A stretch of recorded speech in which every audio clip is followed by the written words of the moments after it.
Star Wars, like many fantasy series, goes out of its way to give us a wide variety of species to make its universe feel vast and varied. Some of these species hit the familiar tropes we all know and love, the meatheads, the sexy ones, the common slave ones. But today, we're not looking at the Dawatin or the Zeltrons or the Twi'leks.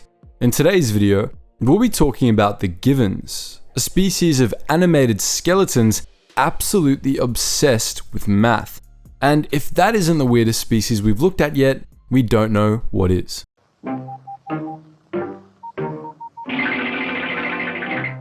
Attention, Sergeant on deck!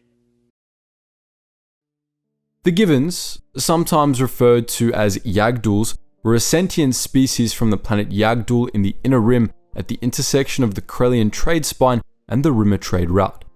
It was a small and dense planet with an incredibly harsh environment. You see, Yag'Dhul had 3 large moons, and they all exerted huge tidal forces on the planet at the same time.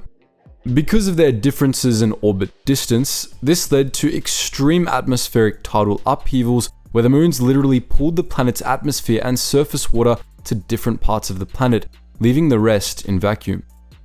Because of their homeworld's propensity of leaving them suddenly in the vacuum of space, the Givins had to adapt. Hard. Their skeletal appearance might look like a meme on the surface, but the truth is that it was necessary for them to survive Yag'Dhul's insane environment. Their pale white skin was actually a hard exoskeleton capable of hermetically sealing all outer orifices, thus protecting their internal organs from the effects of being violently and inevitably thrust into a vacuum. Thanks to this evolutionary adaptation, they could survive for up to a day in vacuum. At the same time, like any other exoskeleton worth its salt, it protected the Givin from physical harm. Given how much the Givins relied on their exoskeletons to survive, it's no surprise that they were a little off-put by beings without one. Exposed skin was something that the Givins found incredibly uncomfortable to look at, probably because they couldn't help but imagine the being exploding on Yag'Dhul when the tides shifted.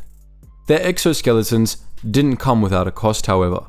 Maintaining such a hermetically sealable shell was incredibly energy demanding, meaning they had to eat 3 times as much as the average human, despite being roughly the same size. In a way, their design reminds us of the old He-Man Skeletor from the 80s. Givins had yellowish white skin that resembled the color of bone and triangular eye sockets with sunken black eyes that looked hollow. Their heads were also completely hairless.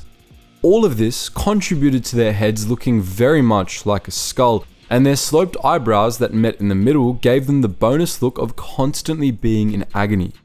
Add to that their average height of 1.8 meters, which was roughly the same size as a human, and you've got the perfect person to spook you on a misty autumn night. Like humans, they had 5-fingered hands, but only 3-toed feet. Despite their mostly humanoid shape, they didn't quite walk like most people would. As they moved, they kept their arms and legs out to the side in what humans would consider an extremely unnatural fashion that some compared to that of Twi'lek string puppets. We're pretty sure this didn't win the Givins any real popularity. As you would expect from a planet with such a turbulent environmental situation, infrastructure on Yag'Dhul had to adapt to the same hardships. Normal architecture couldn't hold up to the violent way the planet's atmosphere and surface water would shift around, nor up to the sudden existence in a vacuum. The Givins, however, found a way to overcome these engineering setbacks. In short, they just took what their exoskeletons did for them and applied it to a much larger scale. Givin cities were thus built to be hermetically sealed off from the outside, meaning that any tidal upheavals would buffer harmlessly against the exterior and leave the interior unaffected. We have little information on the specifics of how this worked, but given how other peoples of the galaxy created similar structures, we'd have to assume the Givins employed similar methods of atmosphere, temperature, and humidity regulators. But dope architecture wasn't what the Givins were most known for. Nope. They were famous for their ginormous wrinkly brains and the spectacular quality and quantity of math they could produce. Mathematics were at the heart of Givin culture. They were incredibly intelligent, thus making them capable of mathematics in a way beyond the average person. We're sure you've seen movies with a character so good at maths that you could throw a complex mathematical problem at them and they'd answer it instantly. Well, Yag'Dhul's entire population was like those genius characters. Their mathematical abilities, in truth, were yet another adaptation to Yag'Dhul's insane environment. When you're constantly at risk of being sucked away into a vacuum, calculating lunar orbits and tidal forces becomes a matter of life and death. Eventually, this led to an entire civilization of geniuses.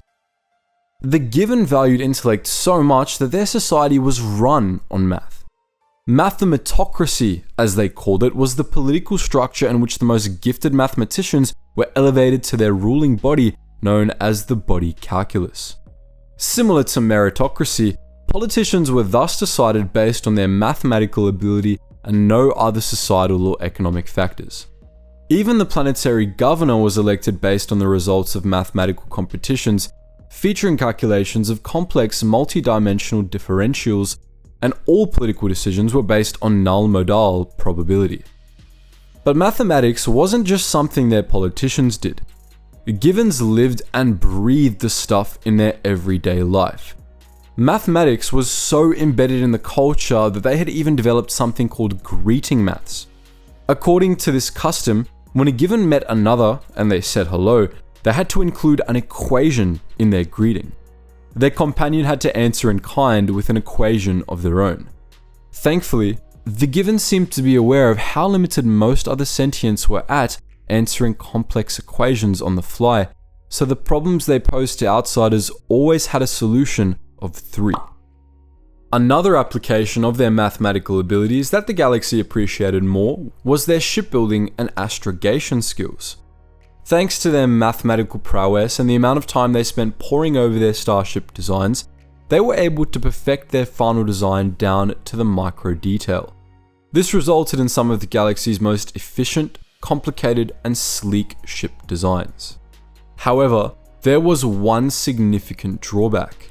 Since Givins were so intelligent they could navigate the stars with their minds alone, and thanks to their exoskeletons, they never included navicomputers or pressurization systems in their starcraft. Both these modules were unnecessary for them, but off-worlders had to modify their vessels so they could actually use them and not die. Because of their appearance, most sentients weren't huge fans of the Givins, as you might imagine. However, because of how intelligent they were, they didn't find it too difficult to join various scientific fields and be respected scientists.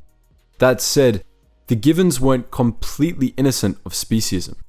They respected some shipbuilding species, like the Duros and the Verpine, but they downright disliked the Mon Calamari just because of their differences in shipbuilding philosophy.